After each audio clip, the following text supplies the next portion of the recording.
আপনারা দেখছেন AGT live 24/7। आप देख रहे हैं AGT live 24/7। You are watching AGT Live 24/7. বর্তমান প্রগতির যুগে বা কংগ্রেসের যুগে আমরা দেখতে পাচ্ছি যে সমাজের বিভিন্ন স্তরে স্কুল কলেজ সমস্ত শিক্ষা কিন্তু আমরা নিতে পারছি এবং যার ফলে ঘরে ঘরে শিক্ষিত বেকারের কিন্তু ঘরে আছে। এই শিক্ষিত বেকারদেরই একটা অংশ যখন কোনো কাজ বা কোনো কিছু পাচ্ছে না, তারা কিন্তু সাংবাদিকতায় যোগদান করেছে।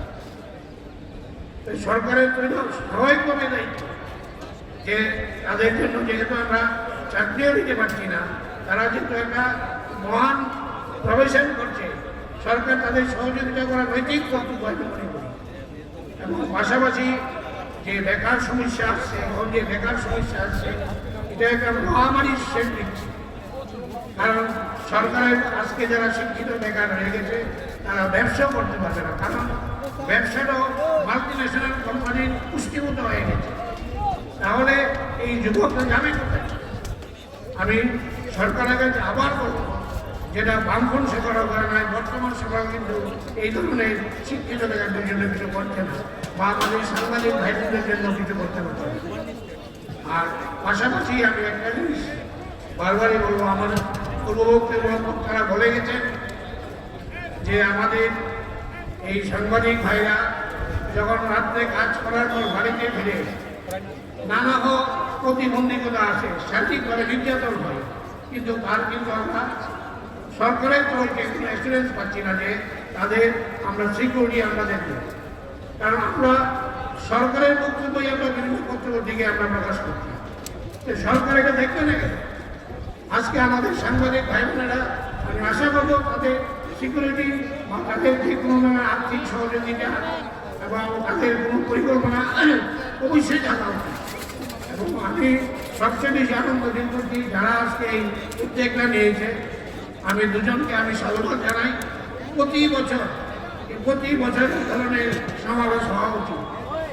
মিলে কোনো দল থাকবে না, কিছুই থাকবে না, কারণ সার্বিকভাবে মানে আমাদের যে সাংবাদিক ভাই বোনদের মানে কল্যাণে আমরা এটা করছি। এবং আমি পুনরায় তাদের কাছে অ্যাপিল করবো, প্রতি বছর এই ধরনের সমাবেশ হওয়া উচিত, কারণ সবাই সার্বিক সমস্যা আজকে আলোচনা করতে পারে। এখানে সিনিয়র সাংবাদিকরা অনেক কিছু বলেছেন, আমার ভালো লেগেছে যে তারা সঠিক কথাই বলেছে। এবং আমি আশা করব যে আজকের এই যে সমাবেশ, আমরা এই সমাবেশ থেকে কিছু পাবো এবং আগামী দিনে তার সুফল আমরা আশা করি। আমরা আমাদের যে দাবি, এই দাবির পিছনে যদি আমরা সবাই থাকি, আমরা গুরুত্বপূর্ণ বলব। এই বলে নমস্কার জানাই সবাইকে। গর্ব করে সবসময় বলি যে আমাদের সংবাদ মাধ্যম সংবিধানের চতুর্থ স্তম্ভ, কিন্তু খুব পরিতাপের সাথে বলতে হচ্ছে যে আমাদের যে সুদীপ এবং শ্রমিক যে দুজন যে আমাদের সাংবাদিক যে মারা গেলেন, আজকে দীর্ঘ 7-8 বছর হয়ে গেছে। এবং তাদের ব্যাপারে এবং আমরা আগরতলা শহরে বা আগরতলা শহরের বাইরে আমরা সরকারের দৃষ্টি আকর্ষণ করার চেষ্টা করেছি যে তাদের যাতে একটা সুবিচার হয়। সরকারের এতগুলি বিভাগ থাকা সত্ত্বেও কিন্তু সরকার সেখানে পারছে না। আমরা পাশাপাশি দেখছি যে বিশালগড়ের প্রাক্তন বিধায়ক পরিমল সাহেব হত্যাকে কেন্দ্র করে আমরা দেখছি যে দীর্ঘদিন বাদে যারা দোষী তাদের পুনরায় শাস্তির ব্যবস্থা করে। সরকার ইচ্ছে করলেই কিন্তু করতে পারে, জানি না কি তাদের অন্তরে। আমি দ্বিতীয়ত বলতে চাচ্ছি যে পেনশন নিয়ে আমরা বামফ্রন্ট সরকার কিন্তু আমাদের পেনশন দিতে পারে না, কিন্তু এই বর্তমান সরকারের কাছে আমরা সাধুবাদ জানাই যে সাংবাদিক ভাই বোনদের জন্য তারা পেনশনের ব্যবস্থা করেছে। এবং এখন যে সার্বিক আর্থিক যে পরিস্থিতি, তাতে আমরা বলবো যে পেনশন যারা দিচ্ছে তার জন্য ডাবল করা হয়। কারণ সামাজিক এই অবস্থায় চলতে গেলে এই অল্প টাকায় আমার চলা যাচ্ছে না।